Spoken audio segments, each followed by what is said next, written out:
Me chamo Ana Carolina Bezerra, tenho 24 anos, sou cristã, conservadora, estudante de odontologia numa faculdade aqui na cidade de Goiânia, Goiás.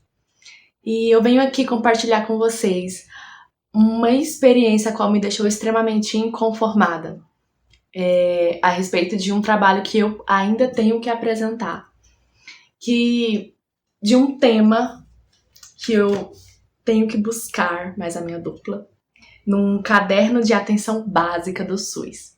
O tema é saúde sexual e saúde reprodutiva. Dentro desse tema, existe um tópico chamado a sexualidade na infância. Aqui, que me deixou extremamente inconformada. Por quê, né? Por que será?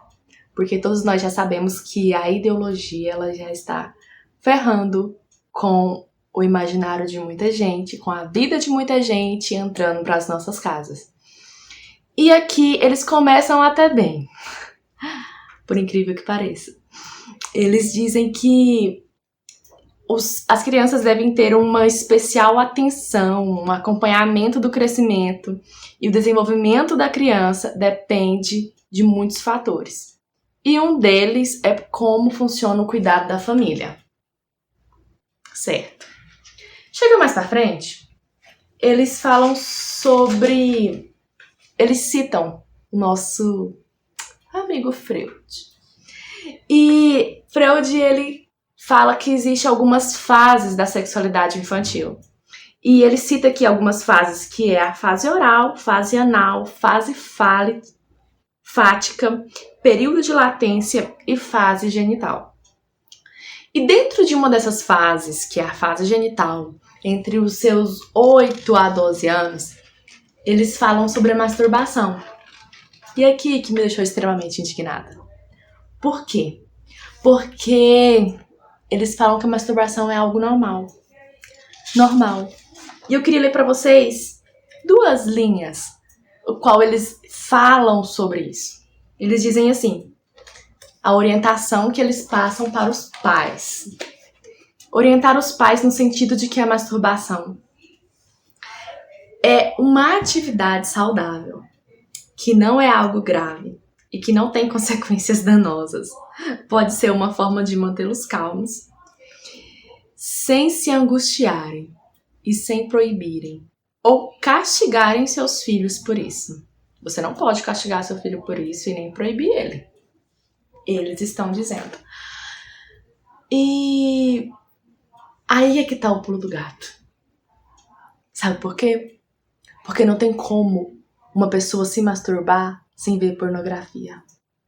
E a pornografia ela é algo extremamente prejudicial para qualquer pessoa adulta. Imagine para uma criança. Porque a pornografia ela destrói o seu imaginário.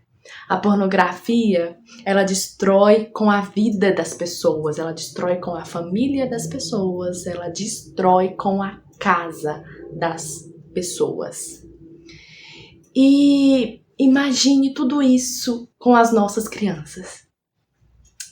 Somente o Todo-Poderoso, somente Deus, o Criador de todas as coisas, com a sua infinita graça, para ter misericórdia de nós, para ter misericórdia das nossas crianças, para ter misericórdia da nossa geração, porque, sinceramente, é de se indignar vendo essas orientações dadas pelo Sistema Único de Saúde.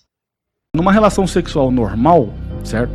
Ou até num prazer cotidiano, em números simbólicos aqui, vamos imaginar que o sujeito ele tem ali um tiro de dopamina de 30 bolinhas de dopamina do neurônio A, certo? Que se encontram aqui depois no neurônio B. Você tem 30 de dopamina passando do A para o B. Quando ele vai assistir pornografia, ele tem ali 600 de dopamina. Nossa, ele sai da realidade. É tipo isso. É a mesma coisa que acontece com o sujeito que usa cocaína. O cara vai na pornografia, ele tem um pico de dopamina elevadíssimo. E aí ele diz o seguinte: caramba, isso aqui é muito bom. E aí ele vai de novo. E aí ele vai de novo. E aí ele vai de novo. E aí ele vai de novo. Quando ele chega lá pela 10ª vez, o que acontece? O cérebro dele olha pra ele e fala assim: meu, você tá ficando louco? Parou, eu não fui feito pra isso. A pornografia, ela afeta o seu cérebro. O que é um sujeito que, vamos dizer assim, tem um alcoolismo, né?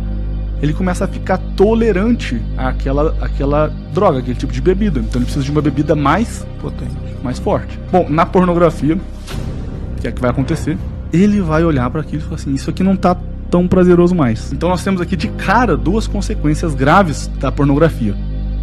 A primeira, a tolerância, que vai fazer com que o sujeito escale nos vídeos.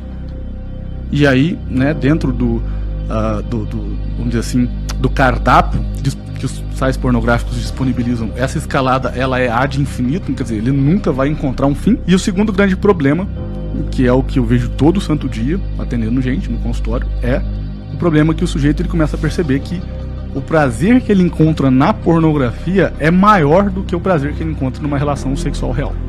Hoje as crianças, em média, no Brasil, estão tendo contato com pornografia aos 8 anos. Essa é a média. A estatística pega todo mundo ali, né? Uns de 7, outros às 12, faz uma média de 8 anos. Então, assim, não dá pra escapar de tudo. Realmente não dá. Você vai estar dirigindo, você vai ver um outdoor, você vai abrir um filme, vai ter alguma cena, né? Não dá pra fugir de tudo. O que dá pra fazer? Isso é uma coisa que eu acho interessante pra aqueles que são católicos, que pode ajudar bastante. Como a pornografia é um problema que vem pelo olhar, que olha um corpo, é uma coisa que eu recomendo muito, assim, para os meus alunos, e que traz, assim, uma melhora espiritual muito grande, que é o sujeito fazer 1 hora de adoração por semana ao Santíssimo Sacramento, porque se ela é um mal que vem através, vamos dizer assim, de um olhar, ela também precisa ser curada através de um olhar.